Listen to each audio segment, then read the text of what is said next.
সব নবী তো আল্লাহর বন্ধু, সব নবী। মুহাম্মদ একটু আলাদা। মুসা নবী আল্লাহর বন্ধু, ইব্রাহিম আল্লাহর বন্ধু, ইসমাইল আল্লাহর বন্ধু, ইয়াহইয়া, নূহ, সালেহ আলাইহিস সালাম, সব নবী আল্লাহর বন্ধু। মুহাম্মদও আল্লাহর বন্ধু। তবে ব্যবধান হলো সব নবী রাসূল আমার আল্লাহ তাআলার আশিক। আল্লাহ বলেন আমি নিজে মুহাম্মদের আশিক। সব নবী রাসূল কার আশিক? আর আল্লাহ কার আশিক? আল্লাহ বলেন আমি মুহাম্মদের আশিক। কেমন আশিক? বলে মুহাম্মদের তরিকা মানলে আমি তাকে জান্নাত দিয়ে দিব। মুহাম্মদের উম্মতের আমি যেই ফ্যাসিলিটি দিয়েছি পৃথিবীর কোন নবীর উম্মতের আমি তা দেই নাই। অন্য নবীর উম্মতেরা সীমা লঙ্ঘন করলে আমি চেহারা পাল্টায় দিয়েছি। আর আমার নবীর উম্মত যদি উল্টা পাল্টা করে অন্তত আমি দুনিয়ায় চেহারা পাল্টায় লজ্জা দিব না। কিন্তু করায় গন্ডায় কিয়ামতে হিসাব নিয়ে কঠিন বিচার করব। একবার পড়বেন সাল্লাল্লাহু আলাইহি ওয়া আলিহি ওয়াসাল্লাম, সাথে সাথে আল্লাহ আপনাকে 3টা পুরস্কার দান করবেন। প্রথম পুরস্কার 10টা গুনাহ মাফ হয়ে যাবে। দ্বিতীয় পুরস্কার আল্লাহর আদালতে আপনার 10 গুণ মর্যাদা বেড়ে যাবে। তৃতীয় পুরস্কার 10টা গুনাহ মাফ হয়ে যাবে। 10টা গুনাহ যে মাফ হবে, ওই 10টা গুনাহ আমলনামা থেকে কেটে দিলে আল্লাহ বলেন এটা ভিন্ন কোনো ডাস্টবিনে রাখা হয় না, বরং এই 10টা গুনাহ নেক দ্বারা পরিবর্তন করে দেওয়া হয়। যেন বেশি বেশি দরুদের আমল করেন। আল্লাহর আদালতে কি নিয়ে দাঁড়াবেন? জীবনের হিসাব 2টা। একদিন তো যেতেই হবে, নিয়ে যাব কি আর রেখে যাব কি। আপনি চলে যাবেন, শেষ। এ বাড়ির মালিক আর আপনাকে কেউ বলবে না। আপনার জীবনে যা আমার আমার বলতেন কিচ্ছুই আপনার থাকবে না। সবগুলোর দাবিদার আর একজন দাঁড়ায় যাবে, বলবে বাড়ি আমার। আপনার নাম আর কেউ নেবে না। এই দুনিয়ার হালাতেই, হ্যাঁ, যদি ভালো কোনো কাজ করে যান মানুষের কল্যাণে, দ্বীনের স্বার্থে, তখন আপনার স্মরণ করবে, মোহব্বতের সাথে প্রশংসা করবে।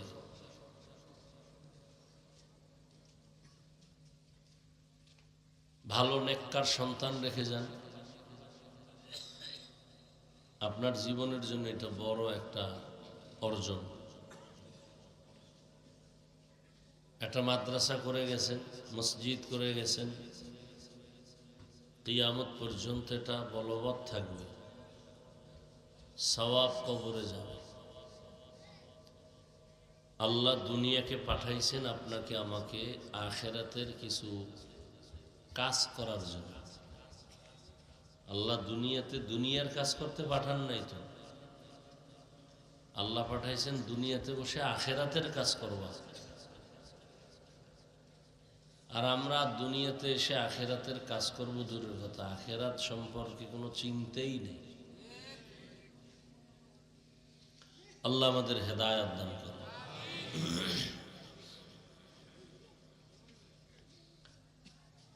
তো আল্লাহ পাকের কোরআন থেকে যে আয়াত পড়ছি, আল্লাহ বলেন ইয়া আইয়ুহাল্লাযীনা আমানুত্তাকুল্লাহ, ও মুমিন আল্লাহকে ভয় করো। ওয়াল তানজুর নাফসুম মা কদ্দামাত লিগাদ, সামনের জীবনের জন্য কি অর্জন করেছো সেই খেয়াল করো, সেই ফিকির করো। তুমি যা অর্জন করবা এটাই পরকালে পাইবা। ওয়াত্তাকুল্লাহ, আল্লাহকে ভয় করাটা বড় দামি এক সম্পদ। দুনিয়াতে মানুষ যদি ভয় নিয়ে না চলে তো দুনিয়াও ঠিক থাকবে না।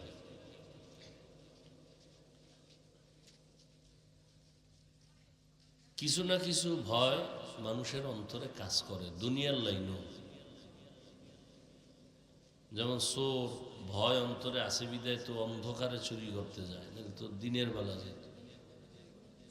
আর দিনে যায় কারা? ডাকাত। ও চোর না, ও ডাকাত।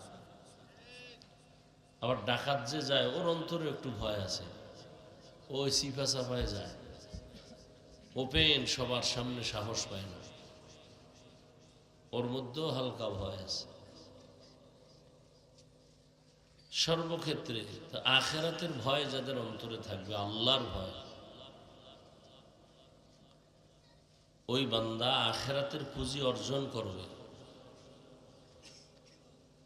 নবীজি বলেন, ইত্তাকিল মাহারিম তাকুন আবাদান নাস। আল্লাহর নিষিদ্ধ জিনিস থেকে নিজেকে বিরত রাখো, ফিরে থাকো, তো মানুষের সামনে তোমার মর্যাদা বেড়ে যাবে, আল্লাহ বাড়ায় দিবে। দেখতে দেখতে হায়াতের শেষ, কোন দিন চুল সাদা হলো, দাড়ি উঠলো, সেই দাড়ি আবার সাদা হলো, কোন দিন যে হাতের শক্তি দুর্বল হলো, কিছুই বলতে পারি না।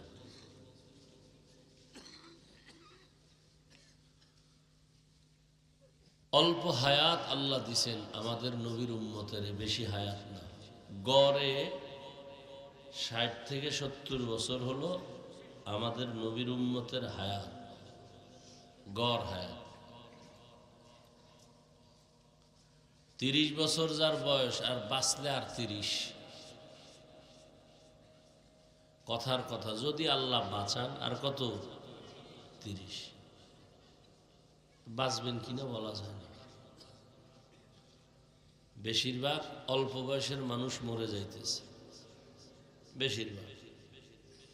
সুস্থ মানুষগুলো অসুস্থ মানুষের চেয়ে আগে চলে যাইতেছে। তো 30 বছর যে আপনি বাঁচবেন, কি নিয়ে বাঁচবেন? না দুনিয়ার কোনো বাঁচার চিন্তা আছে? বাঁচবে এতটুকুই বুঝে, বাঁচার জন্য যা দরকার সেটার চিন্তা নেই। বাঁচার জন্য সবথেকে বড় প্রয়োজন নিজের সুস্থতা। প্রত্যেকটা মানুষ অসুস্থ,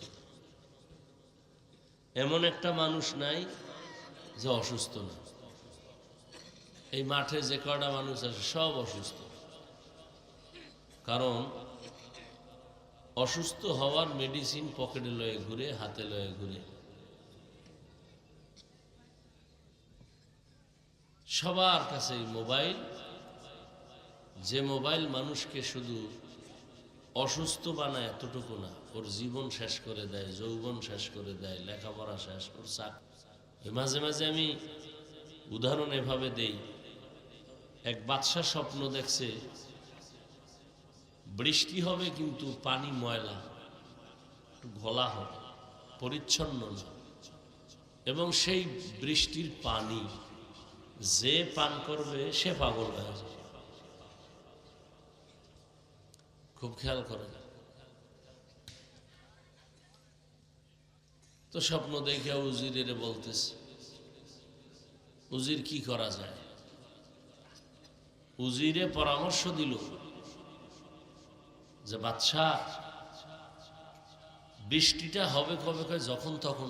তাড়াতাড়ি আমরা পরিচ্ছন্ন পানি এক্সট্রা জমা রাখি, ওই পানি পান করিয়া যদি দেশবাসী সব পাগল হয়ে যায়, আমরা এই পানি পান করবো না, পাগলও কথা হয় না।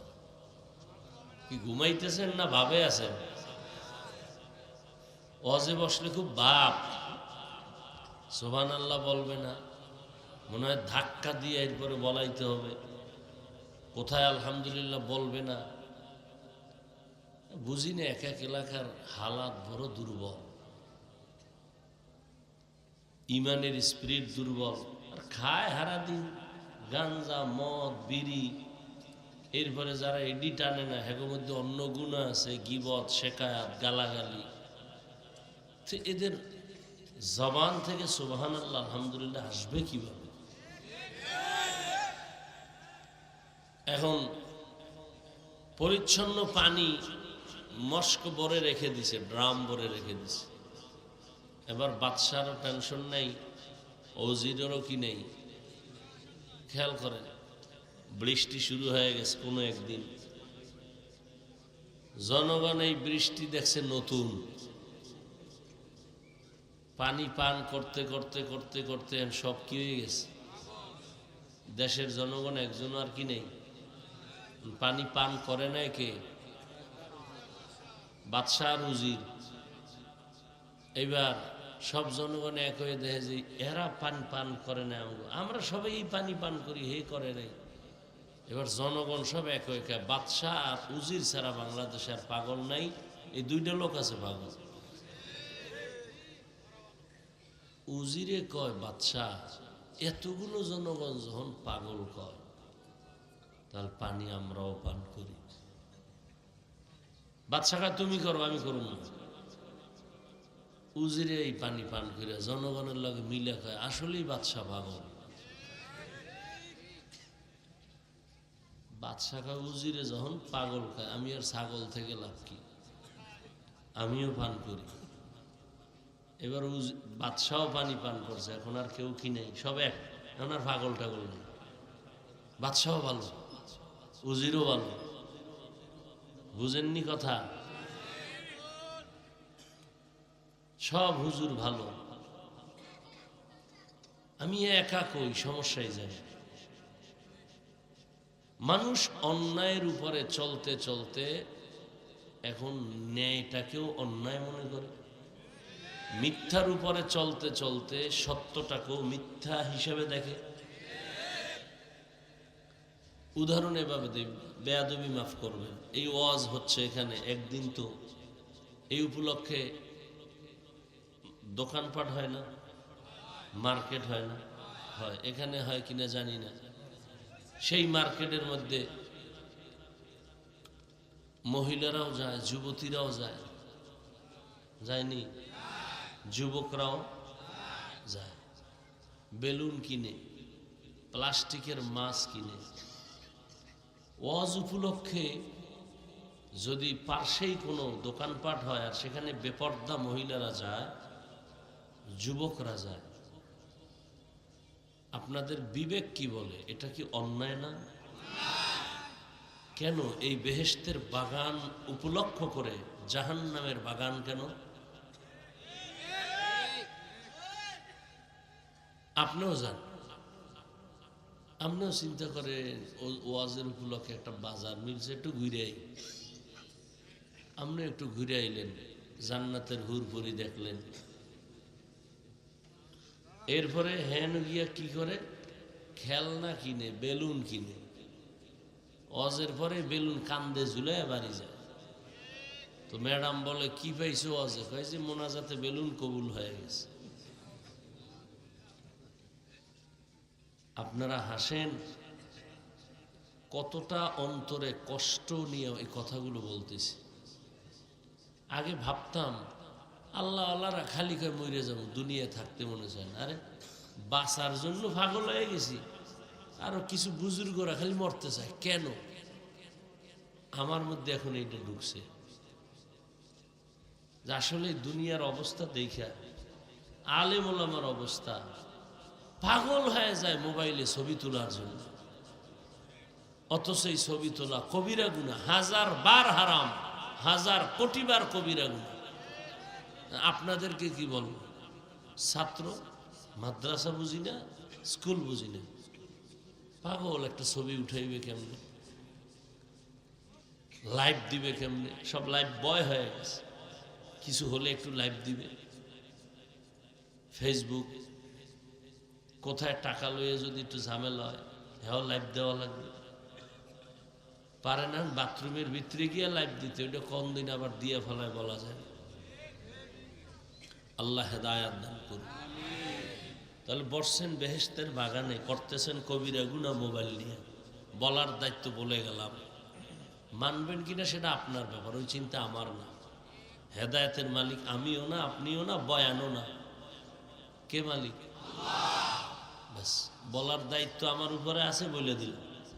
এবার মানার দায়িত্ব আপনার, মানবেন কিনা সেটা আল্লাহ বুঝবে আর আপনি বুঝবেন। আমার চিন্তা শেষ, জিম্মেদারি শেষ, বলে দিলাম। ছবি তোলা কি একবার না হাজারবার? হাজারবার। বলার দায়িত্ব বলে দিলাম। পৃথিবীর কোনো মুফতির বাবার ক্ষমতা নাই এই কথাকে ভিন্ন দিকে ঘুরানো। পৃথিবীর কোনো মুফতির বাবার ক্ষমতা নেই। সরকারে বলছে এখন ছবি লাগবে, এটা জায়েজ। নবীজি বলছেন এই কারণে ছবি তোলা যাবে, এটাও জায়েজ। এছাড়া ভিন্ন কোনো কারণে ছবি তোলা হারাম, হারাম, হারাম, হারাম। এখন কিছু চালাক আছে, চালাক, হুদা চালাক, যারা অতি চালাক। কি চালাক? আমি বলি অতি চালাকের আর এক নাম বেয়াদব। এই অতি চালাকরা বলবে এতগুলো ক্যামেরা, এগো যে কিছু কর না, এরা অতি চালাক। মানে বুঝতেছে আমি বলদ, আর ও খুব বুদ্ধিমান। ও আমাকে প্রশ্ন করবে, আমি এটা মাথায় আমার নাই। সামনেও আসবে না, কপাল পরার বলে। ওর কপালে অভিশপ্ত। কারণ আলেম ওলামার বিরোধিতা করা মানে আল্লাহ পাকের লানতকে দ্রুত টেনে আনা নিজের উপর। যারা আলেম ওলামার বিরোধিতা করে, চাই সে ইশারায় করুক, ফেসবুকে করুক, বলার দ্বারা করুক, এরা সব সন্তানগুলো মা বাবার অভিশপ্ত সন্তান। একটা সন্তানও মা বাবা ভালো সন্তান না, আদরের সন্তান। মা বাবার অভিশাপ যেই সন্তানটির উপরে লাগে, ওটাই শুধু আলেমের বিরোধিতা করে। আল্লাহ হেদায়েত দান করুন। তোমাকে আমি পাশে থাকলে, কাছে আসলে আমি এগুলো বুঝাবো। বাকি 5 সেকেন্ডে সামান্য একটা জবাব হলো, ক্যামেরায় বয়ান রেকর্ডের দ্বারা কিছু হলেও উম্মতের ফায়দা হয়, তোমার ছবির দ্বারা কি হবে বলো? বিস্তারিত তোমাকে জবাব দেওয়ার সব কিছু আমার সিনার মধ্যে আছে। আমি এতগুলো কথা এখানে বলতে চাই না, শুধু এতটুকু বলবো, ক্যামেরায় রেকর্ড করার দ্বারা প্রবাসের আমার ভাইরা বয়ান শুনে কিছু লাভ হয় আমার জানা মতে। আমি এটারে জায়েজও বলি না আর হারামও বলি না, কিন্তু তোমার ছবি তোলার দ্বারা লাভ কি বলো? বাস এতটুকু জেহেনে রাখো, আর বেশি বুঝো না। বেশি বুঝতে বুঝতে বাড়িঘর ছাইরা জঙ্গলে ঘুমায়, টের পাও না। বেশি বুঝো। এই দুনিয়াতে সব থেকে ভালো বুঝনেওয়ালা মেধা শুধু কোরআনওয়ালা ছাড়ার কারণে সবগুলো নষ্ট। সারাদিন বিড়ি টানবি আর মদ খাবি, তোর কিসের জ্ঞান আছে? কিসের তুই বুদ্ধিজীবী? তুই তো এ জাতির মানুষ নামের কলঙ্ক। বিড়ি টানে, ডান হাতে বিড়ি, বাম হাতে চা। কারণ ডান হাত বরকতের হাত, এডে লইছে বিড়ি, আর বাম হাতে লইছে চা। কত বড় বেয়াদব, অসভ্য কোথাকার, নিমক হারাম কোথাকার। আলেম ওলামারে দেখলে আবার সেখানে আর একটু বাহাদুরি করে। এই জন্য তো সব বয়ানে বলি, স্বাধীন স্বাধীন করে ঘুমাও, মাস্তানি করো, দেশ স্বাধীন। কিসের স্বাধীন? দেশ স্বাধীন হলে চট্টগ্রামে আইনজীবীর গলায় ছুরি চালায় কেন? কিসের স্বাধীন? মুসলমান স্বাধীন ওই দিন বলবে যেদিন ইসলামের স্বাধীন হবে। মসজিদ মাদ্রাসা সুদ মুক্ত, ঘুষখোর কমিটিতে থাকবে না, সেদিন স্বাধীন।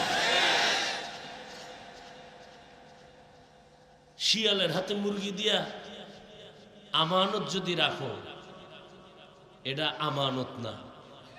শিয়ালের হাতে মুরগি কি আমানত? শিয়ালের কাছে মুরগি আমানত রাখা, এটা আমানত না খেয়ানত? সুদখোর বেনামাজি হারামখোরের হাতে ধর্মের চাবি রাখা, এটা কোনো দিন স্বাধীন না, নিরাপদ না, এটা আমানত না, এটা খেয়ানত। তো ধর্মের চাবি সুদখোর, ঘুষখোর, হারামখোরের হাতে, বেনামাজির হাতে দিছে কে? জিবরাইল। কে দিছে? আমরা কইতে লজ্জা লাগে না? আকামটা কইরা ভোটের আগের রাতে টাকা খাইছো, তখন খুব ভালো লাগছিল।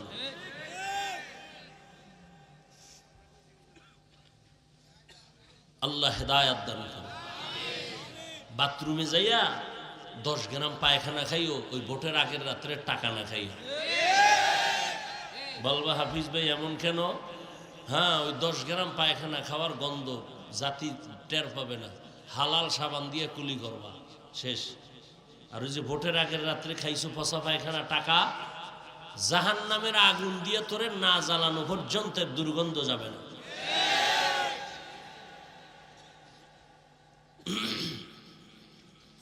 ইয়া আইয়ুহাল্লাযীনা আমানুত্তাকুল্লাহা ওয়াল তানজুর নাফসুম মা কদ্দামাত লিগাদিন ওয়াত্তাকুল্লাহ।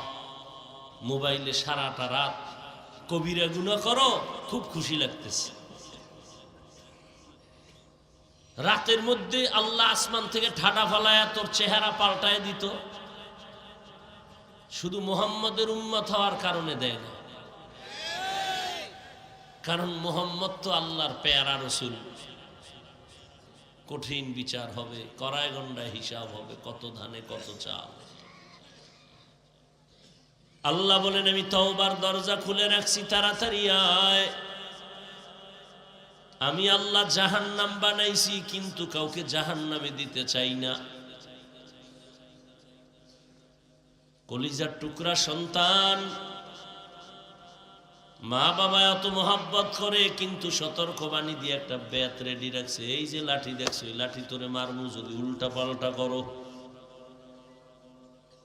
মারার নিয়ত নাই, তবে সন্তানকে সতর্কতার জন্য বেত দেখায়। আল্লাহ বলেন আমি জাহান্নাম বানাইছি, আমি চাই না আমার মোহাব্বতের কোনো বান্দা বান্দি জাহান্নামে যাবে। তবে সতর্ক হয়ে চলবা, কোনো গুনাহ যেন না হয়। যদি হইয়াই যায়, আমি আল্লাহ গুনাহ থেকে তোরে পাক করার জন্য বারবার তওবার দরজা দিয়ে ডাকি, ফিরে আয়। ফজরের নামাজে ডাক দিছি, আয়, আসসালাতু খায়রুম মিনান নাওম। বান্দা, তোরে ফজরের নামাজে মসজিদে পাই নাই। জোহরের নামাজে ডাক দিলাম, আয়, ফজরেরটা মাফ কইরা দিব, যদি একটু আইসা আমার ডাক দাও। তোর কপাল এত খারাপ, জোহরের নামাজেও তোরে পাই নাই। আসরের নামাজে ডাক দিলাম, আবার আয়, হাইয়া আলা সালাহ। এই সময় তোরে পাই নাই, আমি আল্লাহ রাগ করি নাই। আশায় আশায় আবার আমি মাগরিবে ডাক দিছি, আয়। আমি আল্লাহ তোরে ডাকলাম, পাই নাই। আমি আল্লাহ বেজার হই না, আবার আশায় থাইকা তোরে এশার সময় ডাক দিলাম, আয়। এশার নামাজেও যখন আও নাই, আমি আল্লাহ এখনো তোর আশা ছাড়ি নাই। এতক্ষণ তোরে ডাকছি, আয় মসজিদে হাজির হ। দূরের থেকে ডাক দিছি, যখন তোরে 5 বেলায় পাই নাই, এখন আমি আল্লাহ তোর কাছে হাজির হয়ে ডাকতেছি। এখন আমি আল্লাহ তোরে ডাকতে আইসা পড়ছি, প্রথম আসমানে আমি হাজির হয়ে গেছি। একদিন আর দুদিন না, প্রত্যেক দিন রাতের শেষ ভাগে আল্লাহ ডাকেন, আলা মিন মুস্তাগফিরিন ফাগফির আলাহ। শয়তানের ধোকায় পড়ে কে গুনাহ করেছো, কে নামাজ ছেড়েছো, কে বেপরদায় চলছো, দাড়ি কাটছো, হারাম খাইছো, আমি আল্লাহ প্রথম আসমানে হাজির। এমন এক টাইমে আসছি যখন সব নীরব, গাছের পাখিরাও ঘুমায়, নদীর মাছ ঘুমায়, জঙ্গলের প্রাণী ঘুমায়, ঘরের মানুষ ঘুমায়। এই ফাঁকে একটা ডাক দে, লাইন ক্লিয়ার আছে।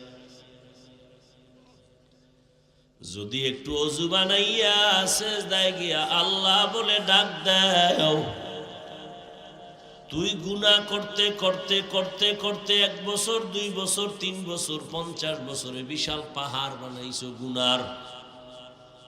আর আমার কাছে যদি একবার চোখের পানি ছেড়ে বলো, হে মালিক আর গুনাহ করব না, মাফ করো, তোর 50 বছরের গুনাহ আমি 1 সেকেন্ডে মাফ করে দিব। আতিনা ফি দারে দুনিয়া না হাসান আতিনা ফি দারে উকবা না হাসান ইয়া গিয়াসাল মুস্তাগীসিন ইহদিনা লিফতিখারা বিল উলুমে ওয়াল গিনা হর গরি দে নেকো তু তৈয়ার হ্যায় জু না মাঙ্গে উসসে তু বেজার হ্যায়। সকালবেলা তুমি 10টার দিকে বাজারে গেছো, দুপুর বেলা বাসায় বাজার করার জন্য, দুপুর বেলা কি খাইবা তা আনার জন্য বাজারে গেছো। বাজারে গিয়ে গুঁড়া মাছ কিনছো, আলু কিনলা, টমেটো কিনলা, মাছ কিনলা, রুই মাছ। দুপুর বেলা ঘরে আইসা তোমার সকালবেলার বাজার দিছো, ঘরওয়ালারা সুন্দরভাবে রান্না করে পরিপাটি করে পরিবেশন করলো। খানার টেবিলে বসে যদি বলো কি মাছ দিছো, গুড়া মাছ, আর কি বলে রুই মাছ, বলে ইলিশ মাছ দাও। ঘরওয়ালি বলবে তুমি কি সকালবেলা ইলিশ মাছ রাঁধছো? কয় না, তুমি যা বাজার থেকে ঘরে আনছো তাই দেওয়া সম্ভব, যেগুলো তুমি আনো নাই চাইলেও তা সম্ভব না। ঝগড়া হবে, তর্ক হবে, এক পর্যায়ে সংসার আলাদা হয়ে যাবে। তুমি যা দেও নাই তা চাইলে দিতে পারবো না।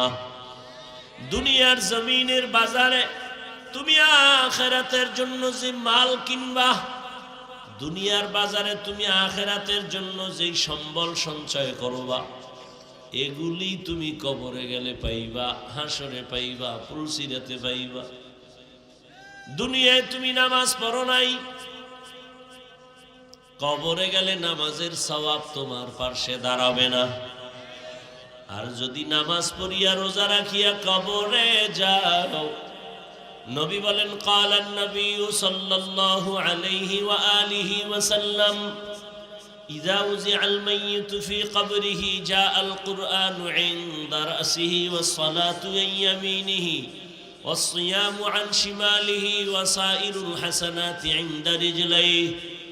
মাইয়িতকে যখন কবরে রাখা হবে, চার জিনিস চার দিক থেকে যাবে সহযোগিতার জন্য। ফেরেশতা প্রশ্ন করার আগে বলবে আসবা না, ডিস্টার্ব করবা না। কে? বলে আমি মাথার কিনারায়, বলবে আমি কোরআন। ফেরেশতা ডান দিক দিয়ে ঢুকবে, বলবে সাবধান আসবা না। কে তুমি? বলে আমি হলাম এই বান্দার প্রিয় বন্ধু নামাজ। বাম কিনারার থেকে আওয়াজ আসবে আমি রোজার আমল।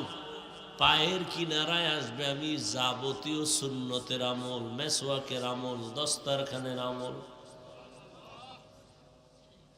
আর আপনি যদি নামাজ না পড়েন কি যাবে? চরমনায়ের জমিনে ঘুমান্ত সৈয়দ ইসহাক রহমাতুল্লাহ আলাইহি বলতেন, এ দুনিয়ার পাগলেরা, যতই তুমি যুক্তি দিয়ে বলো কবরে কোনো আযাব হবে না, এরকম বলনেওয়ালা বাংলাদেশে ও তো ইসহাক সাহেব কয়ে গেছে, জীবনে হারে দেখি নেই, বহু আগে। আর এখন বাস্তবে তা শুরু হয়েছে। ইউটিউব খুললে বহু আলেমরা এগুলো নিয়ে বক্তব্য দিতেছে, কবরে কোনো আযাব হবে না। হুজুরে সুন্দর একটা সমাধান দিয়ে গেছে। আচ্ছা, যদি আযাব না হয় তাহলে তোমারও পেরেশানি নাই, আমারও পেরেশানি নাই। যাইয়া যদি দেখো নামাজ না পড়ার কারণে ফিডা, যদি আযাব হইয়াই পড়ে তখন উপায় কি? কি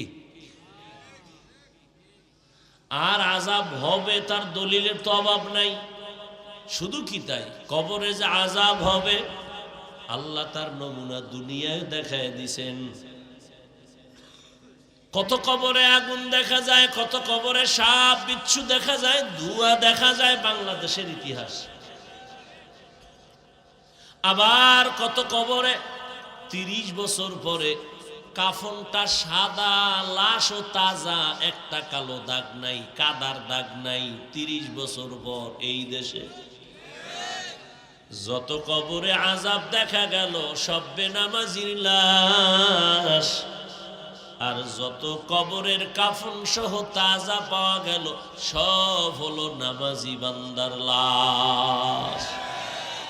মাখন সুসতি নামাজে পাঞ্জে গানা ফাওয়াইলুল লিল মুসাল্লিনাল্লাযিনা। অনেক কষ্ট হইতেছে আমার কথা বলতে, পুরা মাথা ঘাড় ব্যথায় অস্থির, জোর করে বলতেছি, মনে হয় শুয়ে পড়লে ঘুমাইছে যাবে, পাগল হয়ে যেতেছে। মানুষও পাগল বানায় ফেলে, কি করা।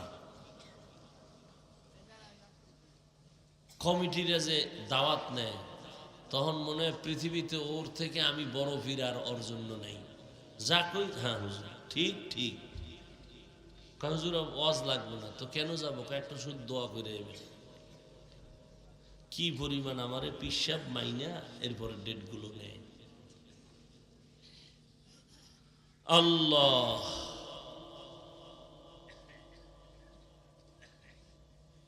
কি কথা বলতেছিলাম?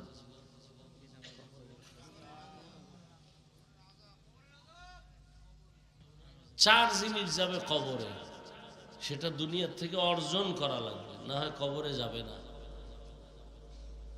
তো কবরে আযাব হবে দলিল অভাব নাই।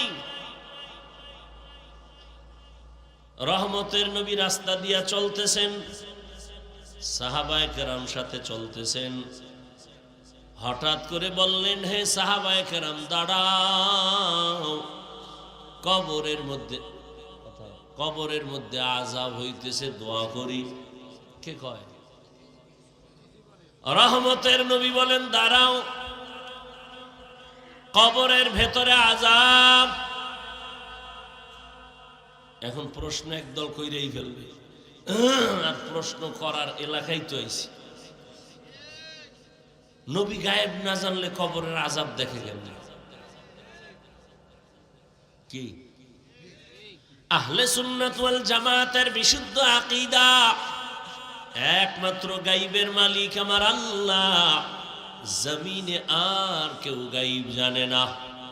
আচ্ছা আমাকে সহজ, আমি পেঁচ গোছের কথা কম কই, কারণ আমার শ্রোতারাও সাধারণ মানুষ, বয়ানও সহজে দিতে চাই যাতে সহজে বুঝে। পেঁচের বয়ান করি না, আর আমার এই পেঁচ দেওয়ার নিয়ে এলেমও আমার নাই। আচ্ছা আমাকে সহজে একটু আল্লাহ বিবেক দিছে, বলেন তো আল্লাহ কয়জন? আল্লাহ যে এক, কোন দিক থেকে এক বুঝা করেন? কিন্তু আল্লাহর এক মানে কি? তার সমান আরো একজন আছে? তার ক্ষমতার মতো কারো ক্ষমতা আছে? তার স্পেশাল গুণের মতো কারো গুণ আছে? সবাই একমত? কেউ যদি মনে করে আল্লাহর স্পেশাল গুণটা আরো একজনের মধ্যে আছে, তাহলে কি আল্লাহ ওই গুণের ক্ষেত্রে এক থাকে না দুই হয়ে গেল? শরীক হইল না, শিরিক হইল না? এই কথাটা মাথায় রাখবেন। তাহলে আল্লাহ তো গায়েবের মালিক, কথা বলেন না কেন? নাকি বলবেন যে আল্লাহ গায়েব জানেন? জানেন। এই গুণটা আল্লাহর স্পেশাল। এখন যদি বলেন এই গায়েব জানা যে আল্লাহর একটা গুণ, এই গুণটা আমার নবীর মধ্যেও আছে অথবা পীরের মধ্যেও আছে, যদি মনে করেন, তাহলে আল্লাহর এই গুণটা কি আল্লাহর জন্য একক থাকলো? ভাগ হইছে না? তাহলে আল্লাহ তো ওই ক্ষমতাওয়ালা যার মধ্যে কারো অংশীদার নাই। কথা বুঝাইতে পারছি? আল্লাহর ক্ষমতা আর একজনকে দেওয়া, আল্লাহর গুণ কারো মধ্যে আছে, তুলনা দেওয়া, মনে করার নাম শিরিক। যারা মনে করে তাদের নাম মুশরিক। আল্লাহর এটা স্পেশাল গুণ। রিজিক দেনেওয়ালাকে, এটা আল্লাহর স্পেশাল গুণ। এখন এই গুণটা আরো কারো মধ্যে আছে যদি মনে করে যে আমার সরকারও রিজিক দেয়, গ্রামীণ ব্যাংকও রিজিক দেয়, আর ছেলেরাও চাকরি করে আমারে রিজিক দেয়, তাহলে আল্লাহর যে একক ক্ষমতা রিজিক দেওয়া এটার থাকলো, ভাগ হইল না। তাহলে আল্লাহ যে এক, এ কথাটা আর থাকে না। আর আল্লাহ এক যদি বলতে চান তাহলে রিজিক দেনেওয়ালাও ক্ষেত্রেও আল্লাহ কি, এখানে কারো অংশীদারিত্ব। কেউ যদি মনে করে আছে, মনে করার নাম শিরিক, যে মনে করবে তার নাম মুশরিক। তুমি এখানে উঠছো কেন? বয়ান শুনতে? হ্যাঁ, বয়ান শুনো, তুমি এদিক সেদিক তাকাও কেন?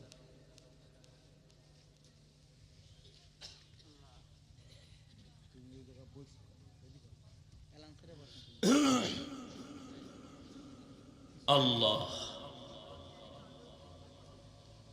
তো আল্লাহ পাক এই জন্য বারবার বারবার সতর্কবাণী করছেন। আচ্ছা, এখন ওই জবাবটা রয়েছে না, নবী গায়েব জানে তো কবরের আযাব কেমনে দেখেন। তার কাছে জবাব দেওয়ার আগে আমার একটা প্রশ্ন আছে। কি প্রশ্ন? নবীজিকে দাওয়াত দিছে এক ইহুদি মহিলা, যুদ্ধ চলাকালীন সময় নবীরে পার্শ্বেখানা দিছে রুটি, রুটির মধ্যে বিষ। রহমতের নবীর পার্শ্বে এক সাহাবী বিষ মিশানো রুটির লোকমা দিয়া জাগায় মরে গেছে। বিষ মিশানো রুটি নবী একটা লোকমা খাইছে, পেটে চলে গেছে। দ্বিতীয় লোকমাটা যখন দিবেন জিবরাইল আইসা ধরে ফেলছেন, নবী দিবেন না বিষ লাগানো। নবীজি মাঝে মাঝে খেয়াল করেন, নবীজি মাঝে মাঝে এই যে বিষ ঢুকছে, এক লোকমা ঢুকছে না, নবীজির এই বিষের কারণে পেট ব্যথা। কথায় কথায় অনেক দূর যাইতেছি, আর কথায় কথা বাড়াইছি, কি করার। পেট ব্যথা নবীর। ওমর, ওসমান, আলী রাদিয়াল্লাহু আনহুম, এই তিনজন শহীদ হইছেন, ডাইরেক্ট শহীদ। বিধর্মীর হাতে তাদের ইন্তেকাল। খুব খেয়াল করে, ওসমান রাদিয়াল্লাহু তাআলা আনহুর উপরে হামলা, সাউন্ড লইয়া করে। আর সাউন্ড এতক্ষণ ভালো আছিল না, ইকো হয় কেন? ভাইরা আমার, ওমরে ফারুক রাদিয়াল্লাহু তাআলা আনহু ফজরের নামাজের ইমামতিতে দাঁড়াইছেন মসজিদে নববীতে। ওমরে ফারুক নামাজে দাঁড়ায় তেলাওয়াত করতেছেন, পেছন থেকে নামাজের ভিতরেই পায়ের রগের উপরে মারছে আঘাত। দুশমন একটা দাঁড়াইছিল নামাজের সুরতে বেঈমান, ও দাঁড়াইছে ওমরের মারার জন্য। ওমর পইরে গেছে। মুহররমের 1 তারিখ, কয় তারিখ? 1 তারিখ। তাহলে ওমরে ফারুক ও শহীদ। ওমর জিজ্ঞেস ছেলে আব্দুল্লাহ, রে আব্দুল্লাহ, আমারে যে আঘাত করলো, আমি তো এখন মরে যাচ্ছি, বলতো আমারে আঘাতটা মুমিনে করছে না বেঈমানে? কয় বেঈমানে। বলে আলহামদুলিল্লাহ, আমি শহীদ। হযরত আলীও কি শহীদ না? তার ছেলে হাসান রাদিয়াল্লাহু তাআলা আনহু শহীদ, তার সন্তান হুসাইন রাদিয়াল্লাহু তাআলা আনহু শহীদ।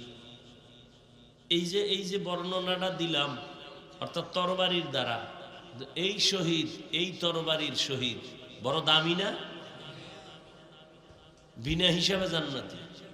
সর্বোচ্চ ইজ্জতের মরা এই শহীদ হওয়া। কিন্তু এইভাবে শহীদ আবু বকরও হন নাই, নবীও। খুব খেয়াল করেন, কিন্তু প্যাচ লাগাইন না, বুঝেন ভালো করে। আমি বাসার থেকে কি রেডি করে আইছি এই বয়ান? জীবনও নেই, 2-4 মাসে এই বয়ান কোথাও করি না। এখানে বের হচ্ছে কেন আল্লাহু আলাম। হয়তোবা এখানে কোনো রুগী থাকতে পারে, তার ঔষধ দিচ্ছে। খুব খেয়াল করেন। এখন এই মর্যাদার শহীদ, এইভাবে মরণটা শহীদের আবু বকরেরও হয় নাই, নবীজিরও। তাহলে মর্যাদা, শহীদের মর্যাদা ওমর পাইল, সর্বোচ্চ শহীদের মর্যাদা উসমান পাইল, এই মর্যাদা আলী পাইল, আবু বকর পাইল না কেন? অথচ আবু বকর তো তাদের থেকে দামি না, নবীর তো তুলনাই নেই। তাহলে এই মর্যাদা তাদেরকে আল্লাহ দিলেন না কেন? একটা কঠিন প্রশ্ন না? এর সংক্ষিপ্ত জবাব হলো, ওই আল্লাহর নবীও শহীদ, আবু বকর শহীদ, তবে সিস্টেম একটু আলাদা। বেঈমানের হাতের তরবারি যদিও না, কিন্তু বেঈমানের আক্রমণ তো চলছে। বেঈমানের হাতে ডাইরেক্ট নবীর ইন্তেকাল হয় না, শহীদ হয় না, কিন্তু আল্লাহ শহীদের মর্যাদা দিয়েছেন এইভাবে, ওই যে বিষ মিশ্রিত রুটি নবী এক লোকমা খেয়েছিলেন, ওই বিষের ব্যথা ফাঁকে ফাঁকে উঠে ফাঁকে ফাঁকে উঠে নবীর শেষ ওই বিষের বেদনা ইন্তেকাল হলো। নবীর স্পষ্ট সহিহ হাদিস, যারা পেটের বেদনায় মারা যাবে আল্লাহ তাদেরকে গলা কাটা শহীদের মতো মর্যাদা দান করবে। তাহলে নবী শহীদ না? রইল কে? আবু বকর সিদ্দিক রাদিয়াল্লাহু তাআলা আনহু। তার শহীদ কেমনে? সে শহীদ কেমনে? ওই হিজরতের রাতে গর্তের মধ্যে সাপে যখন কাটছিল, মনে আছে নি? রহমতের নবী আশ্রয় নিবেন, দুশমন পেছনে আসতেছে। আবু বকর কয়, নবী দেখি গর্তের মধ্যে আমি আগে যাই, পরিষ্কার করি, এরপরে আমি আপনাকে ইশারা দিলে ঢুকবেন। নবী দাঁড়ানো, আবু বকর ঢুকলেন।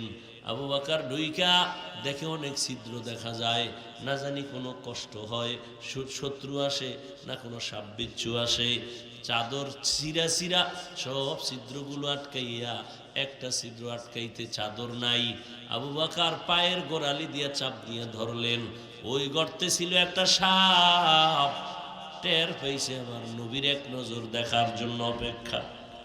যখনই আটকায় দিছে সাপ ভয় পেয়ে গেল, আর বুঝি নবীর সুন্দর চেহারা দেখা হবে না। আবু বকর ইশারা দিলেন, নবী আসেন। নবী আসলেন, ভেতরে আইসা আবু বকরের উরুর উপরে মাথা দিয়ে নবী বিশ্রামে গেলেন। চুপ করে শুয়ে থাকলেন, চোখ বন্ধ হয়ে গেল।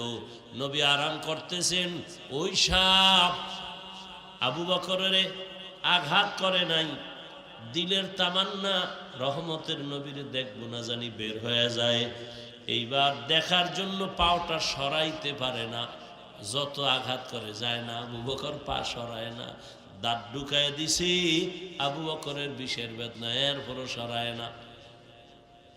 আবু বকরের পুরো বিষে শরীর ধরে গেল, ব্যথা, কান্না, অজান্তে একটা চোখের পানির ফোঁটা রহমতের নবীর চেহারা মুবারকে পড়লো। নবী তাকায় দেখে আবু বকর কান্দে। নবী উঠা বসলেন, কি ব্যাপার? বলেন, ইয়া রাসূলুল্লাহ, জানি না, পা দিয়ে আটকাইছি, কে যেন আঘাত করলো। কয়, পাও সরায়া দেন। যখন সরায়া দিছে, সাপ নবীরে বুঝাইতেছে, আমি ইচ্ছা করে কোনো আঘাত করি নাই, আমারে দয়া করে মাফ করে দেন, আমি আপনার চেহারা দেখার জন্য অপেক্ষায় ছিলাম।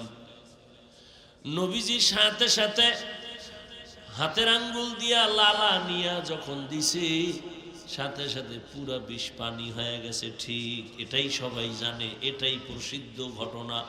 কিন্তু এই বিষের কিছু ক্রিয়া আবু বকরের মধ্যে রয়েই গেছে।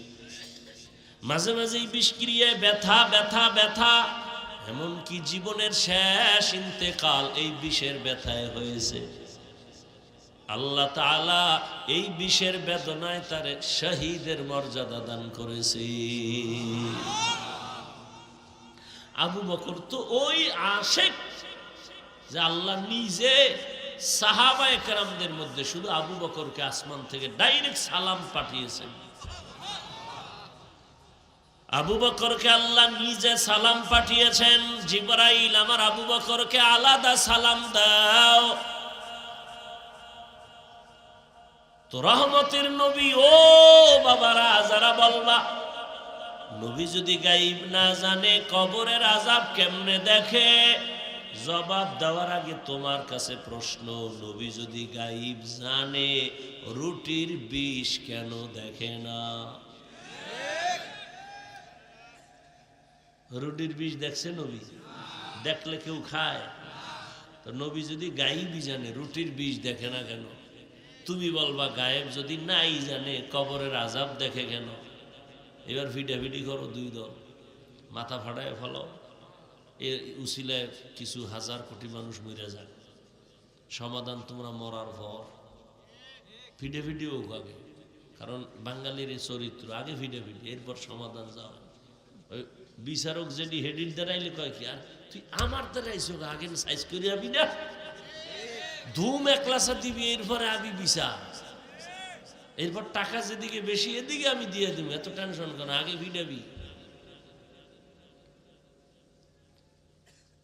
সব ঝামেলার সমাধান একটা আয়াত, মা ইয়ান্তিকু আনিল হাওয়া ইন হুয়া ইল্লা ওয়াহয়ুন ইউহা।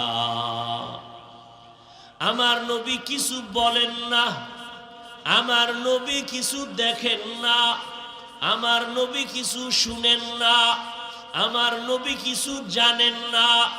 আমার আল্লাহ যা বলান নবী বলেন, আল্লাহ যা দেখান নবী দেখেন, আল্লাহ যা নবীকে শুনান নবী শুনেন।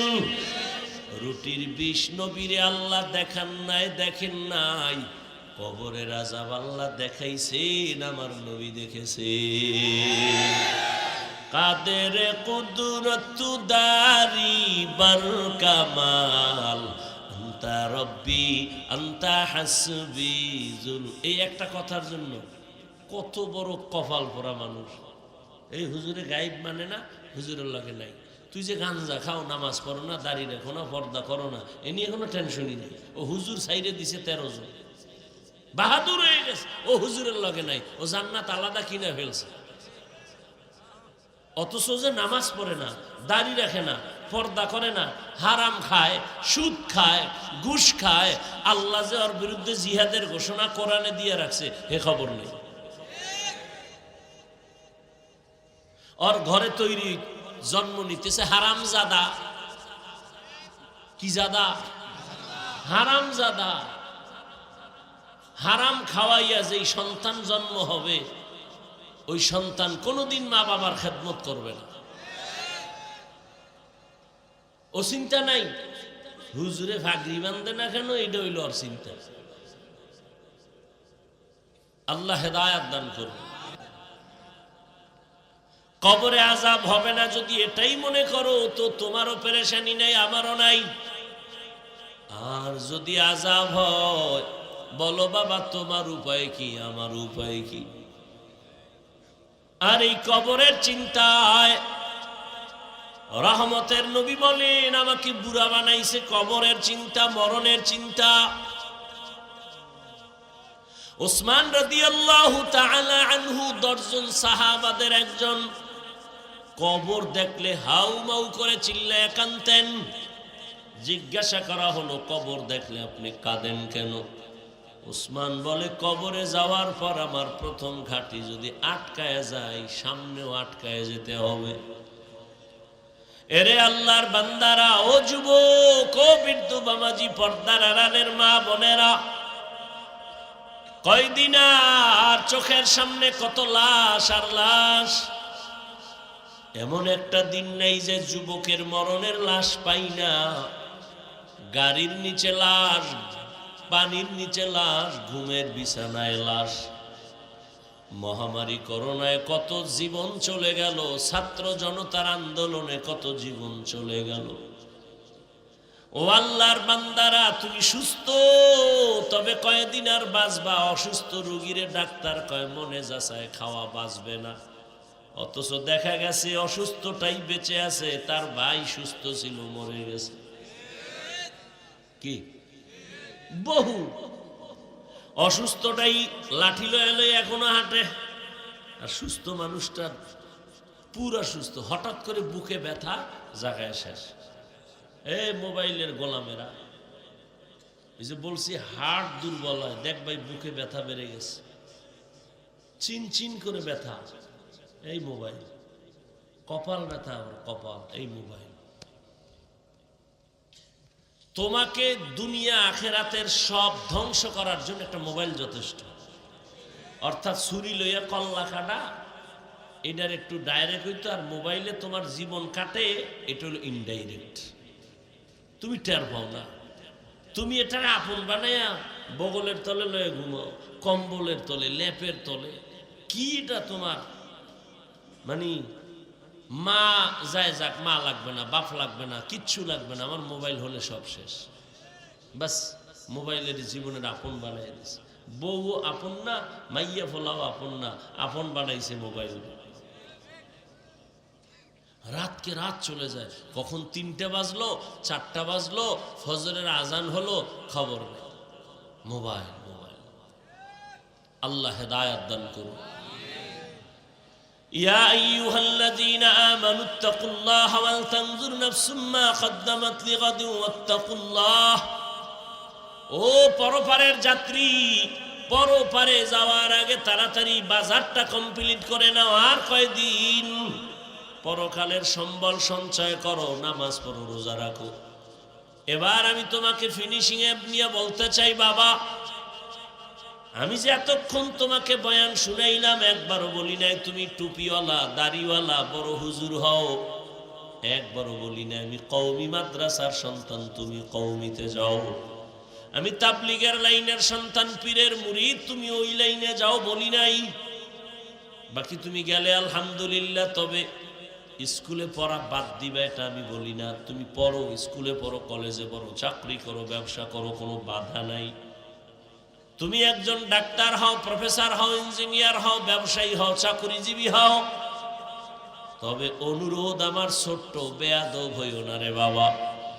তোমার ব্যবহারে কোনোদিন মা বাবা যেন কষ্ট না পায়। কষ্ট পাইলেই বরদোয়া শুরু, আতুলে বরদোয়া করা লাগে না। কষ্ট পাইছি এটাই বরদোয়া, তোমার আচরণে দিল খুশি এটাই দোয়া।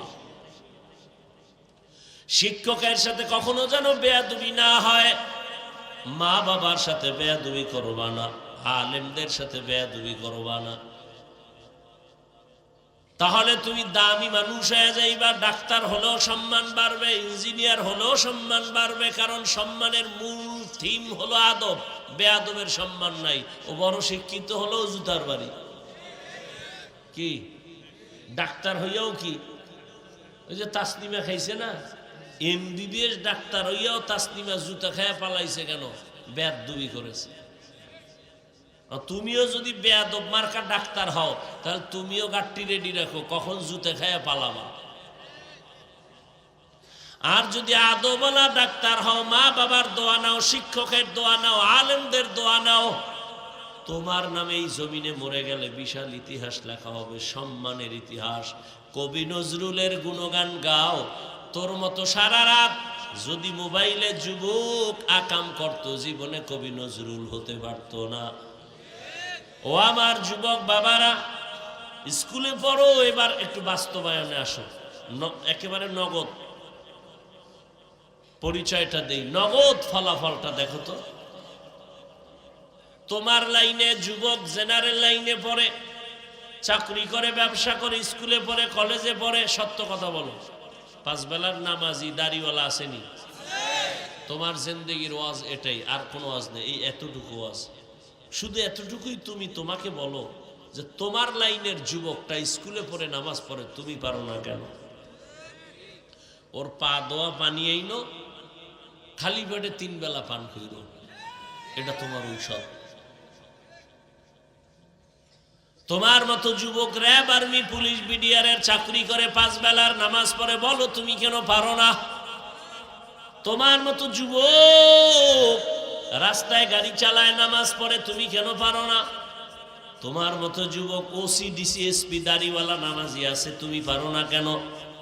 তোমার মতো যুবক ডাক্তার, প্রফেসর, ইঞ্জিনিয়ার, 5 বেলার নামাজ পড়ে, দাড়িওয়ালা নাই, তুমি কেন পারো না রে বাবা?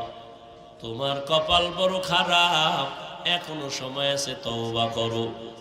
ও পর্দার আড়ালের আম্মা জানেরা, বোনেরা, আপনাদের মতো কত মা এখনো আছে, পর্দা করে, বেপর্দায় চলে না, নামাজ ছাড়ে না, স্বামীর মালের খেয়ানত করে না, মোবাইলে চরিত্র বিক্রি করে না, 5 বেলার নামাজ পড়ে রে মা, আপনারা কেন পারবেন না? এখনো সময় আছে, তওবা করেন। জীবনে নামাজ ছাড়বেন না, বেপরদায় চলবেন না, স্বামীর মাল খেয়ানত করবেন না। এই ছেলেরা মেয়েরা এই বাবার টাকা উড়ায়, এর কপাল পরার গোষ্ঠী একবারও চিন্তা করে না আজকে যদি বাবায় মরে যায় তাহলে পুরা সংসার তোমার জিম্মায় চলে আইব না? কি যুবক আসবে না? তা তুমি বাবার টাকা নষ্ট করছো না? মূলত এই টাকা তো তোমার, এই সম্পদ তো তোমার। বাবা আজ মরে গেলে সব তোমার হয়ে যাবে। তা তুমি তোমার সম্পদ নিজে কেন নষ্ট করো, কেন ক্ষতি করো? আসল পুঁজির থেকে যদি কেউ খেয়ানত করে, ভালো করে লিখে রাখবা, কোন কামাই রুজি রোজগারের আসল পুঁজি যদি কেউ চুরি করে, খেয়ানত করে, যেমন তোমার বাবার টাকা স্বামীর টাকা স্ত্রী খেয়ানত করে, বাবার টাকা সন্তান খেয়ানত করে, ওই সংসারে কোনোদিন কোটি কোটি টাকা কামাই করলেও বরকত হবে না, হবে না। তা তুমি তোমার বাবার ক্ষতি করো না, মূলত তোমার ক্ষতি। তোমার বাবা তোমার জন্য কামাই করে, নিজের জন্য কিচ্ছু করে না। কোনো বাবা নিজের চিন্তা করে না, সন্তানের চিন্তা করে, স্ত্রীর চিন্তা করে, গাধার মতো কাজ করে। সন্তান শান্তিতে থাক, এটাই তার শান্তি, স্ত্রী শান্তিতে থাক, এটাই তার শান্তি। এই চিন্তা যদি মা করত, কোনদিন স্বামীর মালের খেয়ানত করত না। সন্তান যদি করত, মা বাবার টাকা চুরি করত না। এই মোবাইলকে কেন্দ্র করে কি পরিমাণ টাকা চুরি করো মা বাবা। নিজের কপাল নিজে পুড়তেছ। এখনো সময় আছে, তওবা করো, আল্লাহকে মনে মনে বলো, শুনাইয়া বলা লাগবে না, মনে মনে বলো, হে আল্লাহ, জীবনে কত শয়তানের ধোকায় পড়ে দাড়ি কাটলাম, নামাজ ছাড়লাম, বেপরদায় চললাম, আজকে থেকে রেডি হয়ে গেলাম, আর নামাজ ছাড়বো না, বেপরদায় চলবো না, মা বাবার সাথে বেয়াদবি করব না, শিক্ষকের বরদোয়া নিব না, উলামায়ে কেরামের পরামর্শ নিয়ে নবীর তরিকায় চলবো। তওবা করার মতো যদি নিয়ত হয়, মুনাফিকি যদি না থাকে, তওবার খাঁটি নিয়ত যাদের আছে, দুটো হাত আমার আল্লাহকে দেখায় দাও। আয় আল্লাহ, হাতগুলো কবুল করে নেন, তওবা কবুল করে নেন। আয় আল্লাহ, আমরা তওবার নিয়তে যারা হাত তুলছেন, আর নামাজ ছাড়বে না, বেপরদায় চলবে না, দাড়ি কাটবে না, মা বোনেরা বেপরদায় চলবে না, মোবাইলে চরিত্র নষ্ট করবে না, স্বামীর মাল খেয়ানত করবে না, আমাদের তওবা কবুল করে নেন। তওবার উপরে মজবুত হইয়া চলার তৌফিক দান করেন, আমিন।